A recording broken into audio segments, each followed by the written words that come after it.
Level Broadcasting, and then we'll share it across the spectrum on several Facebook and Twitter feeds.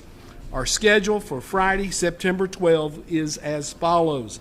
Mount Juliet at Lebanon, Giles County at Watertown, Green Hill at Centennial, Ezell Harding at Mount Juliet Christian, Friendship Christian goes to DeKalb County, and Wilson Central goes to Nashville to play James Lawson.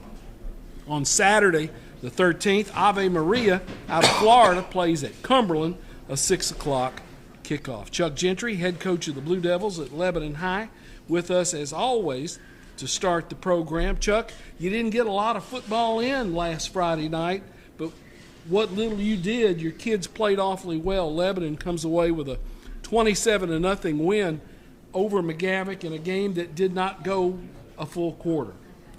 Yeah, we talked early in the day on Friday and said, look at the weather. We're not going to be able to beat it, miss it, do anything. So what's the plan? I didn't want to get on the bus, have to come back, go back on Saturday, go into Metro and all that stuff. So we decided to start it at 6:30. Smart decision it turned out to be. Got in enough we had 11 plays on offense, I believe, 10 on defense and special teams, but got it in under a minute or a little over a minute to play, and they called the Lightning. We had talked, and he come in and conceded the game after that, and up 27-0, and at parts we played well, and other parts not so well, but good enough to jump up on them quick with some big plays. Did you get enough on film to get a good read on how you played in that short, compressed amount of time? Some of us, some parts were good. We got after it and did some things. Wasn't very pleased in the kicking game at times. Wasn't very pleased with some execution at times, and then kind of at points, I felt like that we were relaxed. We knew what was going to happen, and just the intensity wasn't there. And it's hard to match that level of intensity every week, depending on who you're playing and stuff. So, that was some focuses, things that we talked about. But again, with the circumstances, I understand a little bit, and was glad to get in there, get out, and be healthy. You kept McGavock off the board in that amount of time, and you had 4 possessions and scored on all 4 possessions, so you were certainly effective in what you were doing offensively. Yeah, and one of those things where we felt like we could probably line up and just run the football, but chances of getting people banged up and stuff much easier, so we worked on some of the other things that we need to do to be successful and put some things on film for people to see that we wanted them to see. So all in all, we spread the ball around. I think, T.J. Searcy had a big night, had 2 big catches. Austin Harrison was 5 of 6 throwing the football. Jadon Stafford, J.D., ran it, caught it, did some things. And then, Gian especially, broke a big long run there to start with. And, good to get in and get out, and then defense flying around and causing 3 and out, 4 and out, or 5 and out, whichever it was. But pretty good night per se.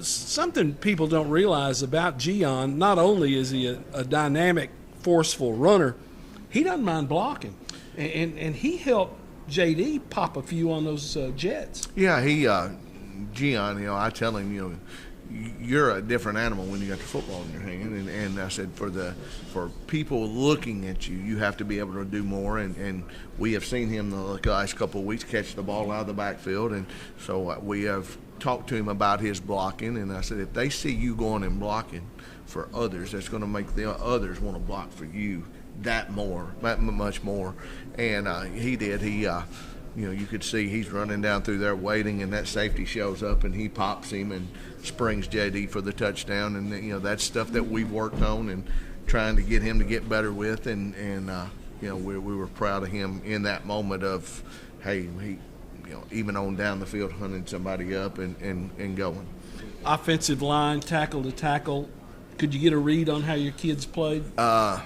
pretty good. And, there were times where technique wasn't good, maybe a little lazy because they thought somebody wasn't going as hard. But it's sometimes you match the level of intensity that's being applied, and it just wasn't great at times. So we're pretty efficient up there.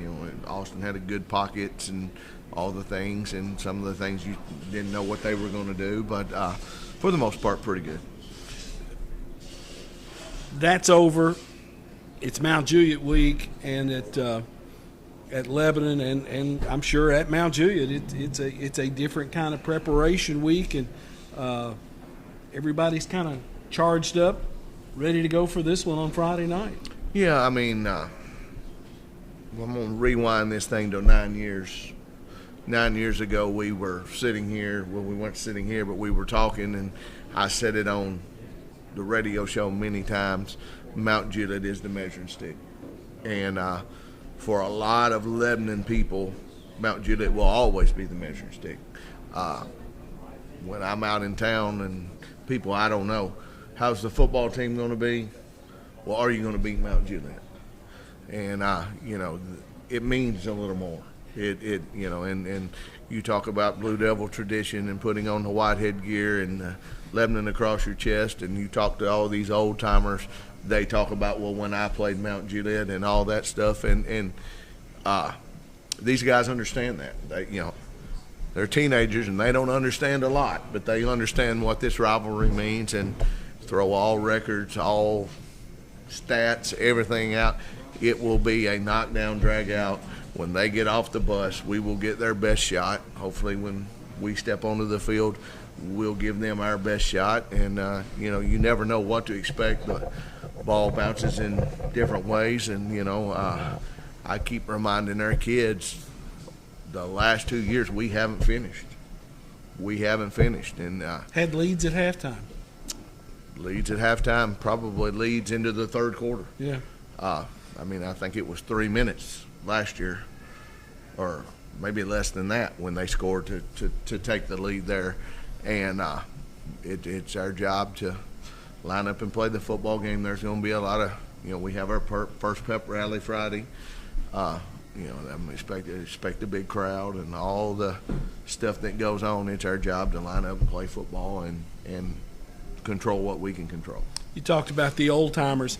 This series has been played every year since 1977.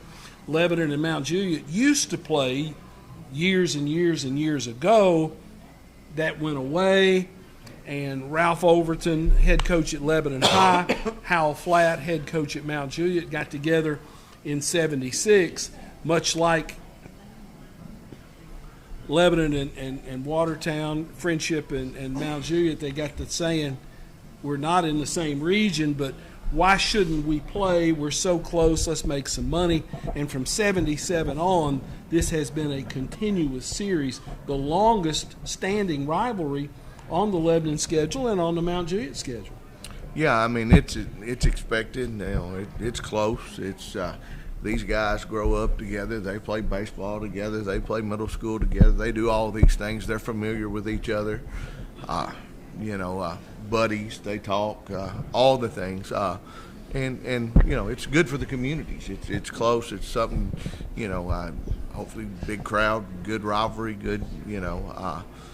Hopefully we line up and play the game the way it's supposed to be played, and at the end shake hands and go on and do the thing. But that's the way it's supposed to be. It's supposed to be, let's line up, and for 48 minutes let's get after it, and after it's over, it's over. But that's what makes it fun. The rivalries make it fun. You don't wake up on Friday morning and say, oh, we're playing a team, I don't even know nothing about them. It's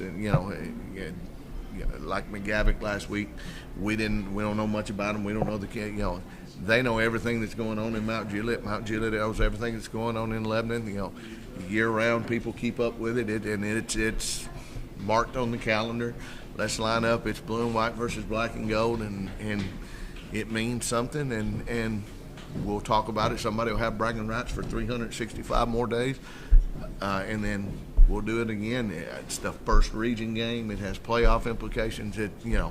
You can go on and on and on and on again about it, but if you go out here and talk to anybody in the public that's not the average football fan, they're going to say, well, when do you play Mount Juliet? Yeah. That's what matters. And so makes it a lot more interesting as a head coach for sure. Coming from Smith County, can you equate it to that Smith County High Gordonsville rivalry? I mean, that's blood over there. It's on a larger scale, the magnitudes, but there's more people, but there's a lot more stuff to do in Wilson County. The Smith County Gordonsville thing, I mean, there's brothers on opposite sides, there's families. My granddaddy used to say, I have to sit on the goal line, on the end and on the goal post in the home end zone. But it has a lot of that feeling. It has a lot of the, I'm not going to say, because this is not a good word, but the hatred, of the disdain.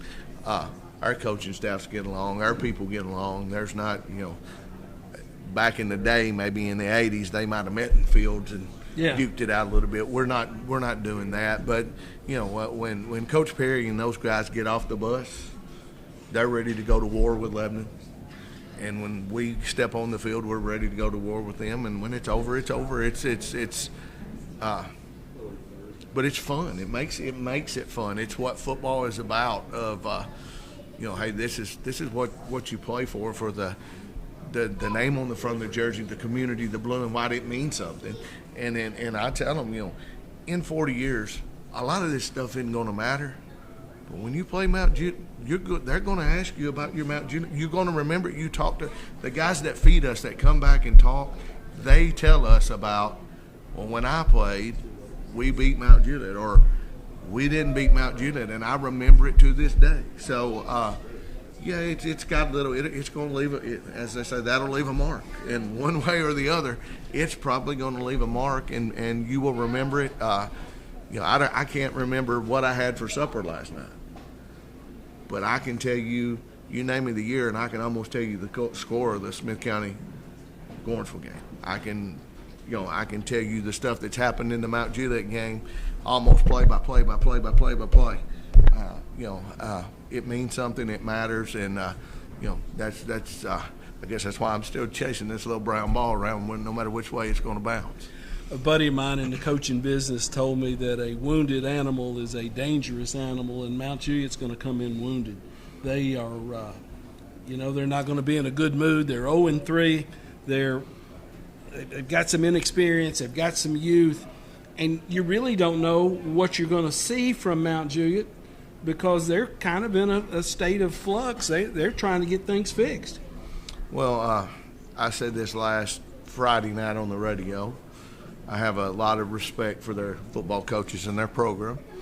They'll get it fixed and they'll get it right.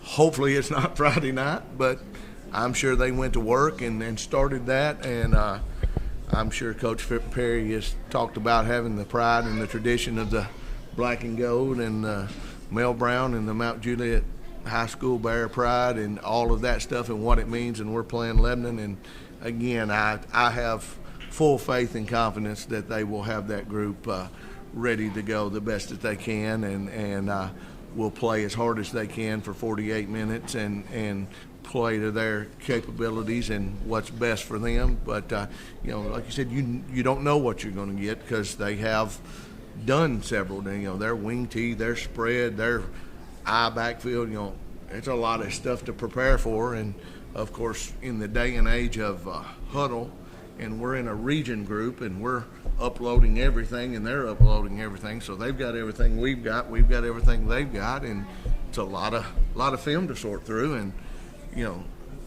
as the football coach, you think, well, I've seen them do this, and it looks pretty good. There's I understand the records and stuff, but I also understand that there's players over there, there's playmakers over there, and I've seen them make plays. I have been watching. Wes Wilson and Mount Juliet Winfrey and the county teams for years, and they will make plays. They expect to win, and so no doubt in my mind we've got our work cut out for us, and we will get the best shot that a Trey Perry coach football team will put on the field. Shop Springs Creamery 2816 Sparta Pike is the official chocolate milk of Lebanon Blue Devil football. This week's LHS team meal sponsors include Ryan Alls, Elliott Carson, Todd Tressler, 3 old Blue Devils. They're springing for one of the meals, and the Ministry Center Church of God also for a team meal. I've been there. I've seen your teams on Thursday. The kids get in there. They're quiet. They're attentive, and they pay a lot of attention to what's being brought to them, not just in the matter of a plate of food, but hopefully some of the knowledge and the history that's been put before them. To emphasize what we've talked about, those 3 men, Ryan Alls, Elliott Carson, and Todd Tressler, feed us every year on the Mount Juliet game. They asked Darren Reynolds, we want that game. Period. No other one. That's ours. We want that game. So there you go. It means something. Chuck, thanks for the visit as always. Have a good game on Friday, and we'll talk to you next week. Thank you, Tommy. Chuck Gentry, head coach of the Blue Devils, with us on the first segment of Coach's Night Out. Stay tuned. Tim Mathis from Cumberland will be with us right after these words.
Advantage Roofing Contractors, LLC, Shop Springs Creamery, the Salas Realty Group, THW Insurance Services, LLC, Cumberland University Athletics, and DT McCall & Sons make this show possible through their sponsorship. If you happen to frequent any of those folks, tell them how much you appreciate it.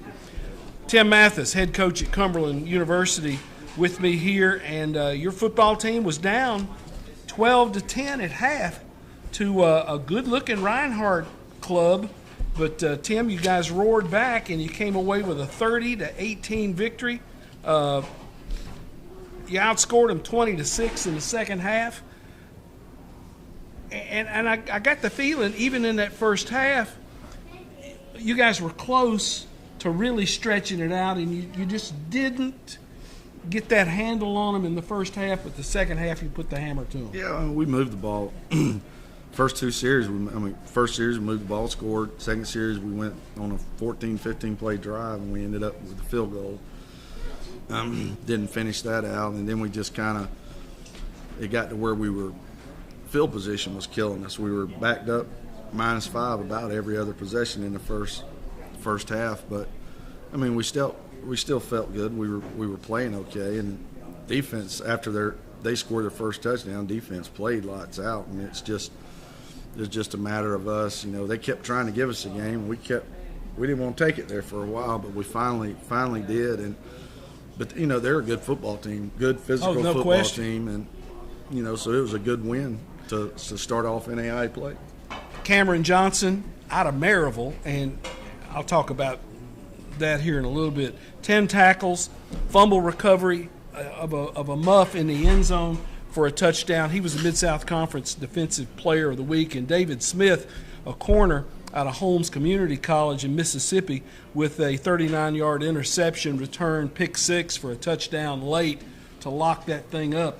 You had guys flying around and making plays on the defensive side of the football. They played real well. We had a bunch of sacks. We had some other turnovers that, you get told by the head officials on Sunday that it was a bad call. And we had an interception that was returned for a touchdown that got called back for roughing the passer that our defensive lineman was cut into, and there wasn't nothing he could do about it. But actually, it was worse than what it was, and that was a 14-point swing because they scored on that after that.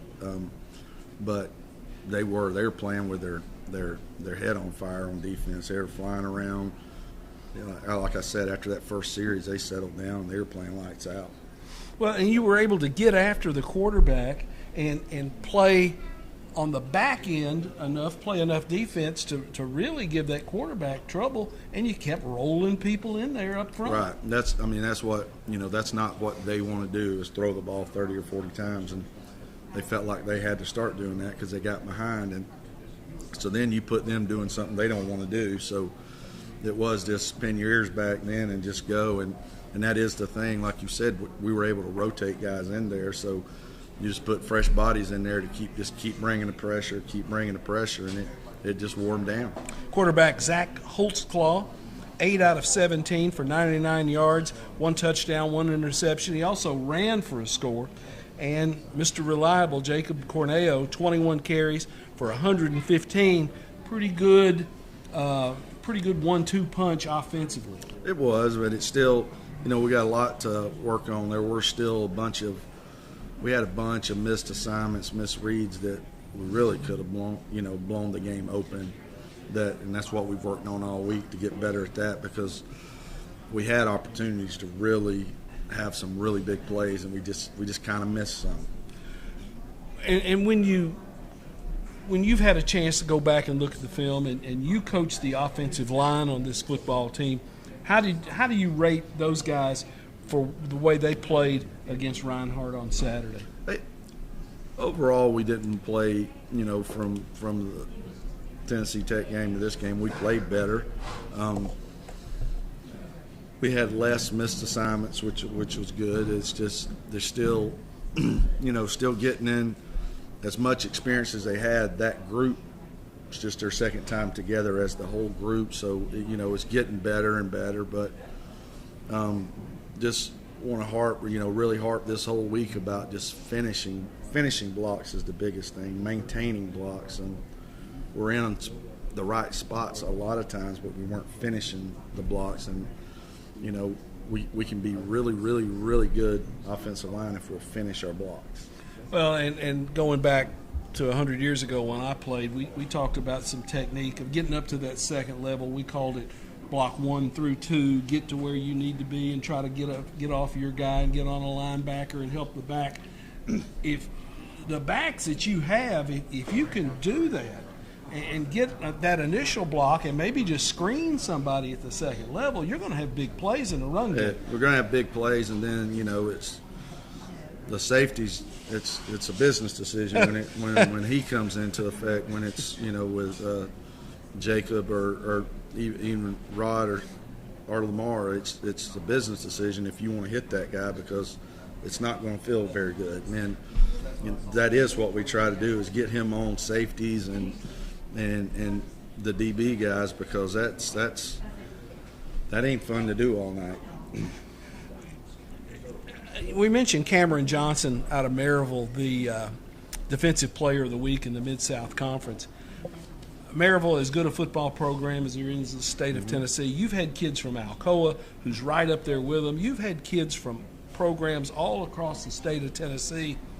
You're getting good football players at Cumberland University. Oh, yeah, definitely. And he plays the right way, too. That's what the thing about him, Cannon, is he just – is he big enough? Maybe not. But he plays so darn hard, and he's full speed all the time. And effort makes up for a lot of – you can screw up sometimes if your effort's there. And he plays with his head on fire constantly. And you can tell that high school pedigree Yeah. that he's coming from a program where that's demanded that was of him. it's the standard. It's, Yeah. it is.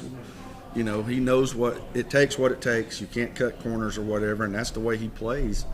The biggest compliment I can give him is Coach Miller is the head coach at Reinhardt. I've been friends with him for years and years, and he texted me Sunday morning and said that he goes, "Your number 8's my most favorite player I've ever played against. I just love to watch him play." That's the biggest compliment Cannon can get yeah. is when another coach is saying you're the best he's ever coached against, and he's fun to coach because that's how he plays. You don't have. And he's one of those guys where he's not very vocal or whatever. You can just point to him and say, just do what he does. And because, those are special people. Not everybody can be a vocal leader or whatever, but you can always point to film or practice or anything and said, if you're not playing like that, you're not doing it right. David Smith, the kid out of Holmes Community College who made the pick six late, it looked like he kind of lured that quarterback into making that throw.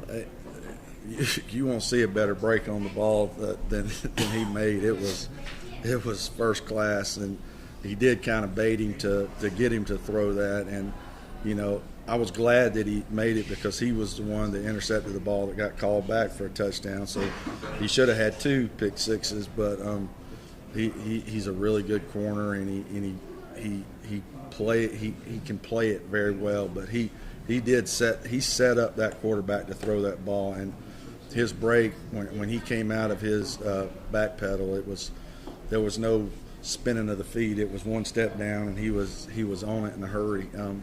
That was fun to watch. Your kids really seemed, and I've kind of struggled with this a little bit. They came off the field and they gathered for the song and everything afterwards. It seemed to me like they expected to win that football game. It was a business-like group. There was some hooping and hollering, but it's like we took care of business. We did what we were supposed to do. We won the football game. Yeah, I think some of it comes from, and you saw it from national, whatever national NAIA media is or whatever.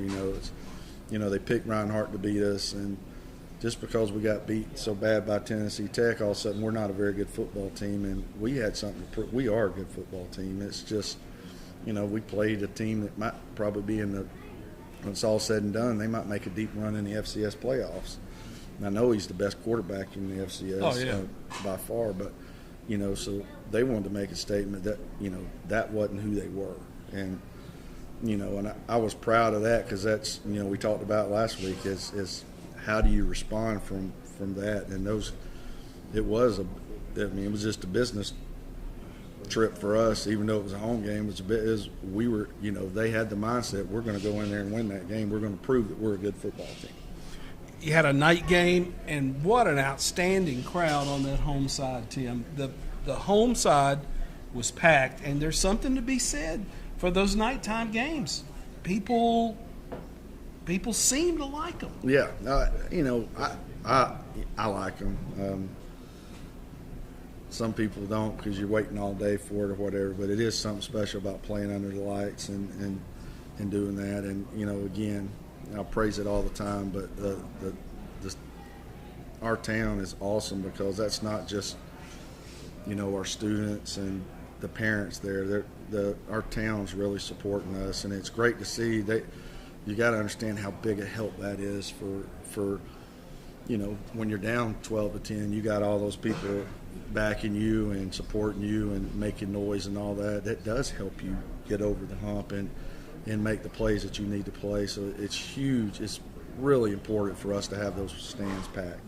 You've got Ave Maria from Florida coming up Saturday for another 6 o'clock game at Noakes Lassiter Field. What do you know about Ave Maria? Defensively, they're doing the same things that they did last year. We've got several of their films from last year, and they're doing the same thing defensively that they did. They've only played one game. They played Lindsay last week, and so they're doing the same thing. It's a 3-4 defense, but they'll get in some even front stuff too. But they hadn't changed any of that. Offensively, it's their head coach. He's been there 10 years, but he took over the offense this year, and they totally changed. I mean, a lot of empty stuff, throwing quick passes, speed option stuff. It's crazy. I know their starting quarterback is Jeff George's son. Really? I think he was at Florida Atlantic. He's been at 4 or 5 different schools. He has a national championship ring from Alabama. This is the first time he's actually played. But I know he's a starting quarterback, so they're trying to throw it around with him or whatever. But they're a scrappy. They're kind of undersized, but they're a real quick, fast group that plays hard. They're just undersized. Are they an up-tempo, no-huddle bunch? Yeah. Yes. It looks that way. Couldn't really tell on the film at Lindsay if they are not huddling or whatever, but I would imagine probably so, because it was all a lot of empty, which is not what they did last year. That was one of the things Coach Keckler at Lindsay, he sent us some of their film from last year. He said it'll help you defensively and special teams, but it's not going to help you at all on your defense because they're doing something totally different. So they went in there prepared for something that they never saw. But, it's going to be a challenge just because they do play hard. Florida's known for great athletes, yeah. So you've got to take them serious. But we've just been working on Cumberland. We've had that mindset for the last year, probably year and a half, of just if we worry about Cumberland, we'll be okay. We just got to take care of ourselves. Well, and I would assume getting lined up right quickly against a team like that is going to be big. And you've got some guys, and they may not be veterans wearing that Cumberland uniform, but you've got some guys who have played a lot of football on that side of the ball. They've played a lot, and they've been in a lot of game situations. So, the biggest thing is just defensively is just, do your job, read your keys. Don't let your eyes wander somewhere else. And if they're doing any type of eye candy stuff, you can't worry about that. You just do your responsibilities. And, our guys up front, if it's 4 or 5 that we're bringing, they got to get after. Biggest thing if they want to throw the ball around is we got to affect his timing and get after him and pressure him. I did not pay any attention to the recruiting area, the pavilion you have down there. Did you have some folks there Saturday, and will you have some more there this coming Saturday? We had a decent crowd this past weekend. We'll have another good one this coming weekend. We got a lot of kids. It's been crazy. We're getting them from Georgia, Alabama, Tennessee. That's mainly where we hit and try to hit, and we had some really, really good football players that came in this past last week, and hopefully we'll have some good ones that come in this week. I was real pleased with some of the ones that came to the first game. There were several of them that were guys that were at our camps that we really liked, and and you stress with them when they're at the camps, hey, your next step needs to be come to a game day visit. So now they're doing that. So they're showing the interest in which is awesome. That means they're interested in our program. Well, those satellite camps have been a great thing for you guys, and you've done it for several years. Yes, and so it's been great, and some really great programs around Tennessee and Georgia that they're coming from, and Alabama, and it's just it's fantastic that. But winning helps you do that. Sure. You put on a good show for them, and you treat them right, and they'll want to come. Well, and you're able to take advantage of something the NAIA allows to be able to do that. And you can go into West Tennessee. You've been in Madison County and Jackson, and you've been in East Tennessee, and you've been in Georgia where you've got kind of a foothold down there and can get those kids to come in, and your coaches can work them out. And you can see them if they pass the eye test or not. Right, and that's it. And it's all the time they ask, and it still goes to how they play on Friday nights. It's their game tape. It's it's not just. It helps us that we evaluate them in a camp. Ooh, that kid can move. The next step is we still got to see if they can play on tape, because you don't want camp stars and they can't play. They can't play dead. Because they're in T-shirts and shorts. Right. what happens when the bullets start flying. But it does help, and it is, it's humbling when they come to your camp. They're doing the thing. They're listening to you because you're telling them this is how you get recruited. This is, recruiting is a two-way street. A lot of people, social media these days, you don't think it's all what about me, but it's a two-way road that you got to walk halfway down the road too. We're not going to recruit kids that don't want to be here. We want guys that want to be on. You don't want to waste your effort, your Right. time. You've only got so much time to recruit so many That's right. kids. Yeah, People that we're not Tennessee. We're not Alabama. We don't have 30 people in our recruiting department. It's us. We're doing it, and for them to show that interest is I'm not just using that word. It's humbling that they are, interested in us. And you've been able to stack 2, 3 good, solid recruiting classes. Absolutely. And the biggest thing I think that we've really, really honed in on with the three recruiting classes is character. I think that's something that we're just not, that's going to be our standard. We're not going to waver from just good character kids. Folks, if you get a chance, they put on a really good show at Cumberland. And when you think about it, it's a lot of people involved in the athletic department that help put that game on a Saturday night, from Ron Pavin to the trainers to the guys you've got running the chain gang and Kyle Allen and his crew upstairs and the Jumbotron. There's a world of things that's going on. Absolutely. I'm glad I don't have to do all that. Well, and again, you've got enough to worry about Yeah. when 6 o'clock rolls around and they kick that thing off. That's right. Well, yeah, and we couldn't do it without all those people that are doing it. Well, Tim, thanks for the visit as always.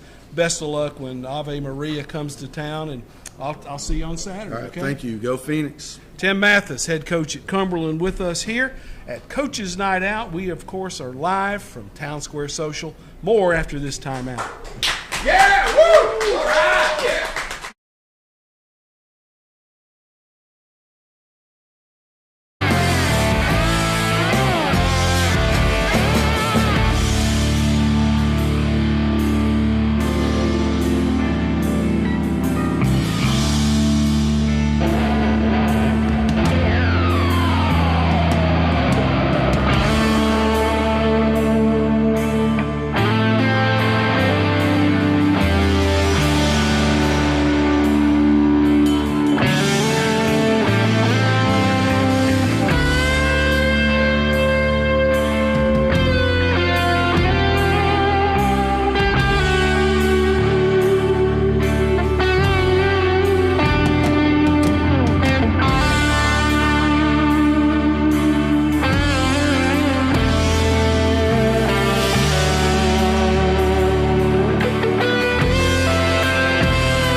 Big Blue!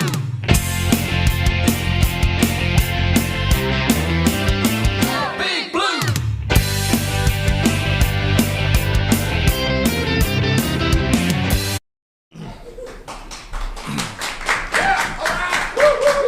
Hey, thanks for staying with us. Town Square Social is the site. Coach's Night Out is our show. Advantage Roofing Contractors, LLC, Shop Springs Creamery, the Salas Realty Group, THW Insurance Services, Cumberland University Athletics, DT McCall and Sons, home of free delivery, make this show possible. Let me run through the schedule again for Friday, September 12th. Mount Juliet at Lebanon, Giles County at Watertown, Green Hill at Centennial, Ezel Harding at Mount Juliet Christian, Friendship Christian at DeKalb County, and Wilson Central, undefeated Wilson Central, goes to Nashville to play James Lawson High School. And here's the results from last week. Lebanon over McGavick, 27-0. Friendship over Mount Juliet, 28-3. Ravenwood knocks off Green Hill, 43-13. Central goes to Coffee County and wins that one 29-22. Watertown picks up their first win, 31-0 over DeKalb County, and Whites Creek defeats Mount Juliet Christian Academy 46-14. Ben Kuhn head coach at Wilson Central, with us.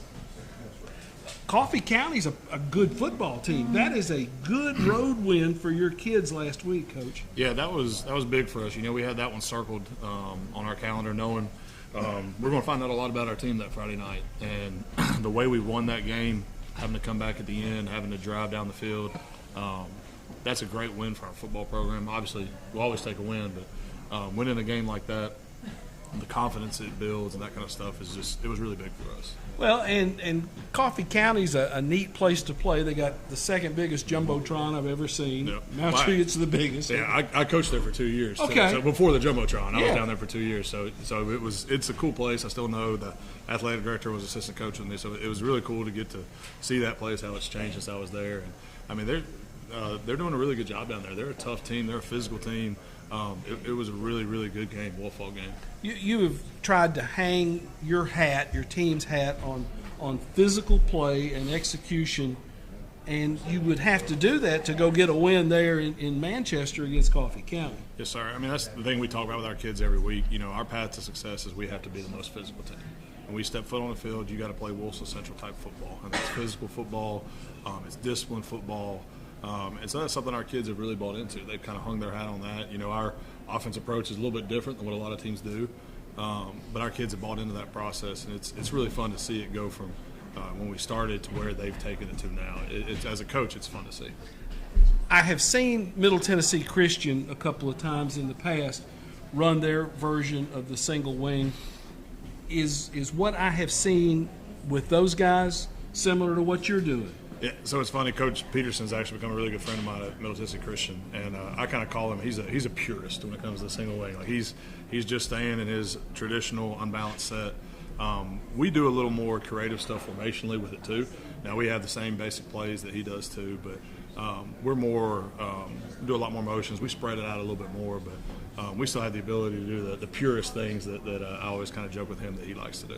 Well, I saw Middle Tennessee Christian beat Friendship in the state championship in that. Yeah, and that was the game that I was watching, you know, and I was like, what is this? And that started a whole 2-year study. Well, and for Friendship in that game, it was like, we know the ball's over here somewhere, but you're able to get 3 or 4 blockers out in Right. front of your ball carrier, and you got to sift through all that to get to it. Well, and that's what we enjoy about it is it's, you know, wing tee is a lot built on misdirection. Whereas single wing, you've got your misdirection elements, but it's power football at the end of the day. It's gap scheme runs. It's, you know, we're presenting the defense with a challenge. Like we're unbalanced to one side, but we still have enough guys here.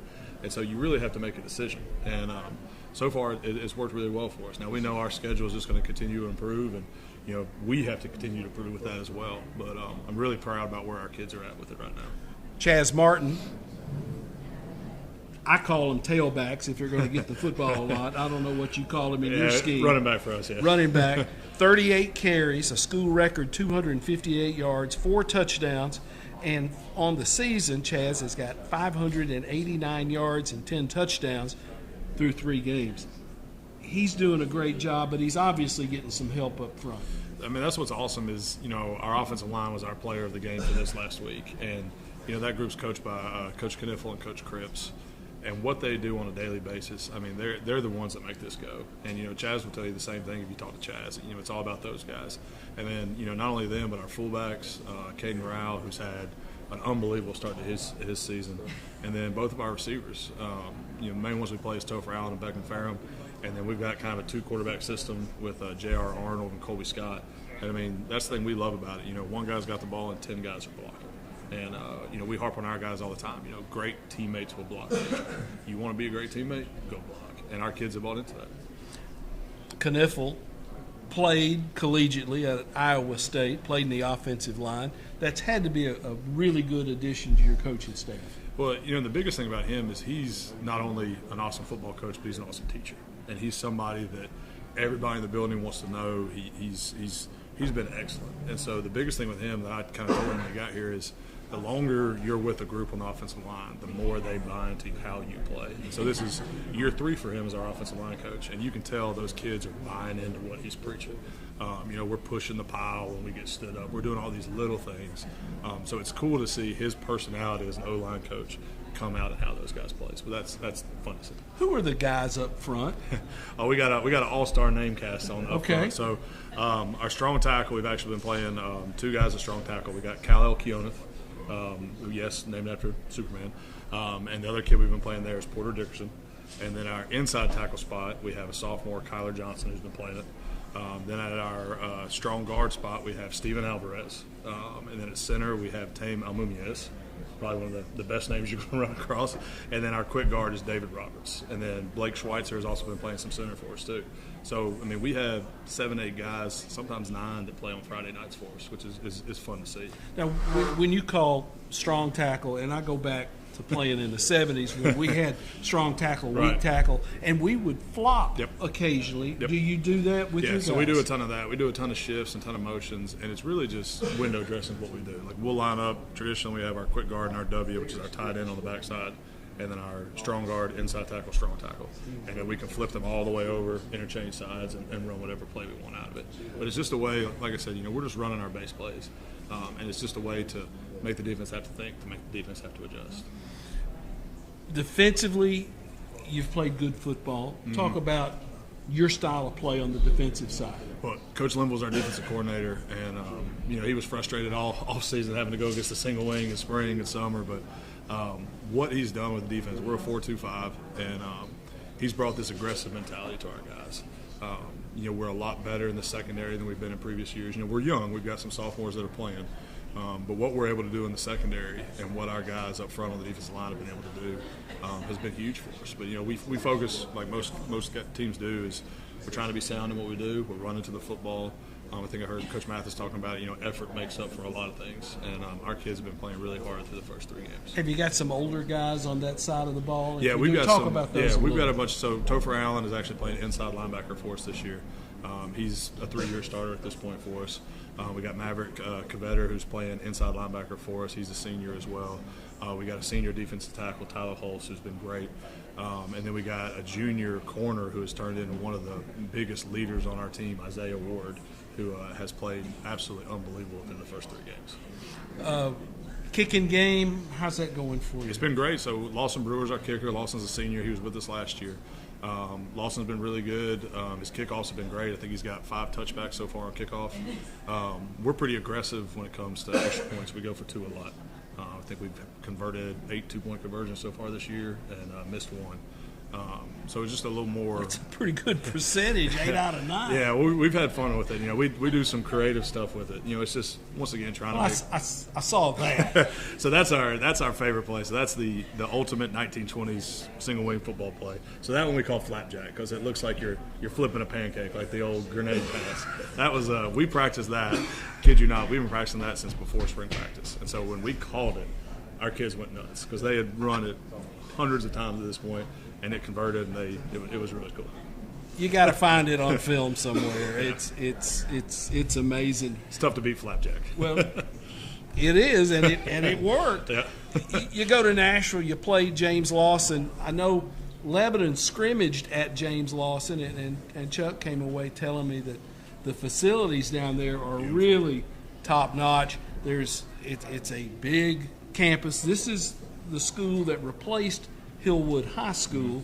It's over in Bellevue, I believe.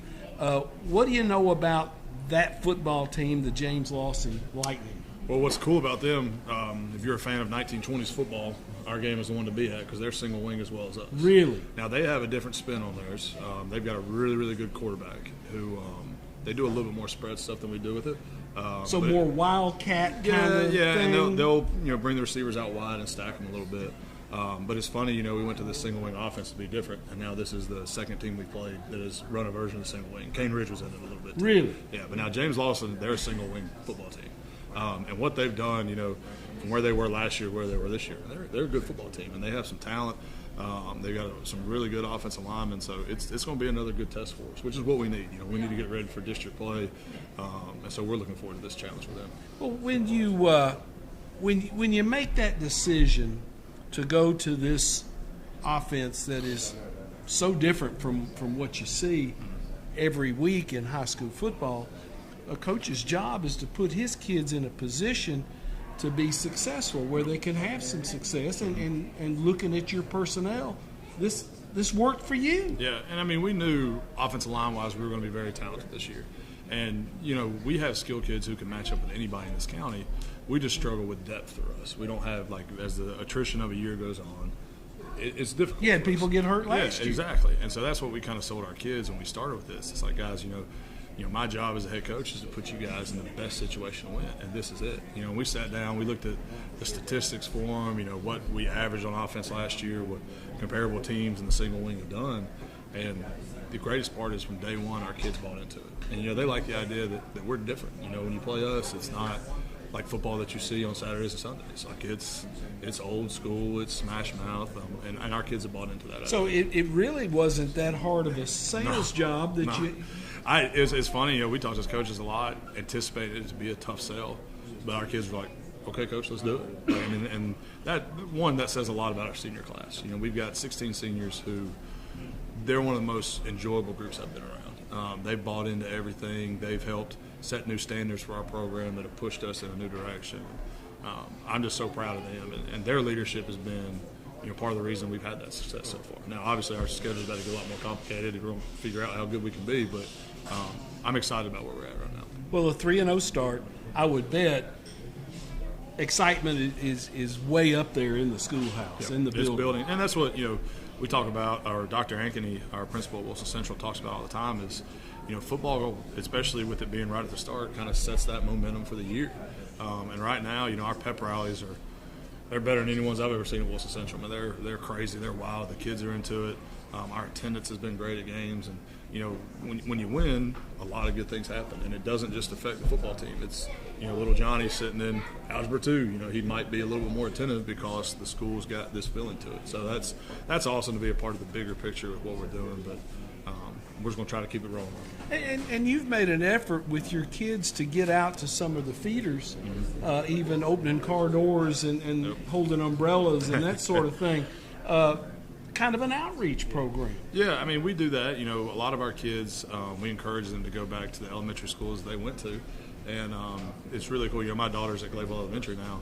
And so, you know, in their yearbook, they've got pictures of when our guys showed up at open car doors, and they talk about it all year. And so it's really cool to get, you know, these kids to be able to see, like, hey, this is where you came from. Like, you know, these kids are walking the same halls. They're going to come up and go through Wilson County schools just like you did. So that's cool to get the kids to see and get them to realize kind of how it comes full circle. Well, and Wilson Central's different. You don't have a town community. We got Glaveville.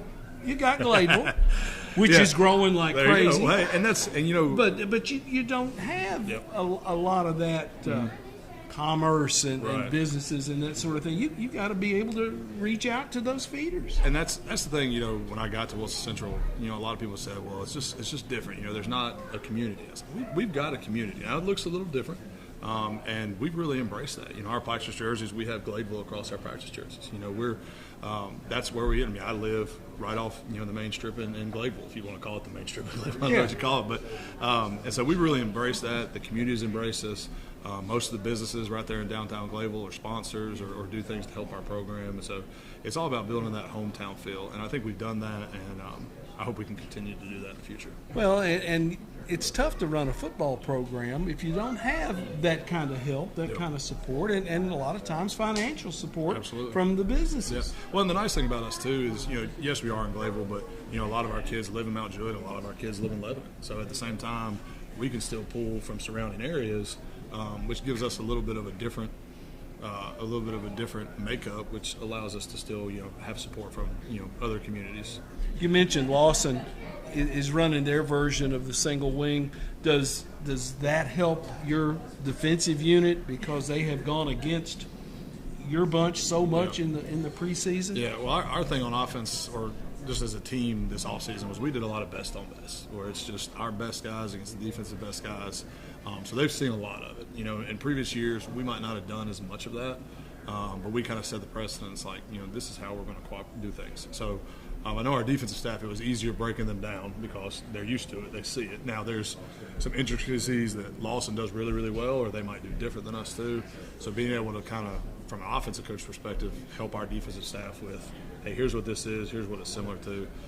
That's been beneficial to us. And I'm sure it's probably the same way for Lawson because they run the same thing. Their coaches probably say the same thing about us. Logistically, you got to get buses. You got to get on the other side of Nashville. It's not an easy trip. Yeah, well, I have it assured to me there's not going to be any traffic in Nashville. We'll just be able to jump through Nashville real quick, no problem.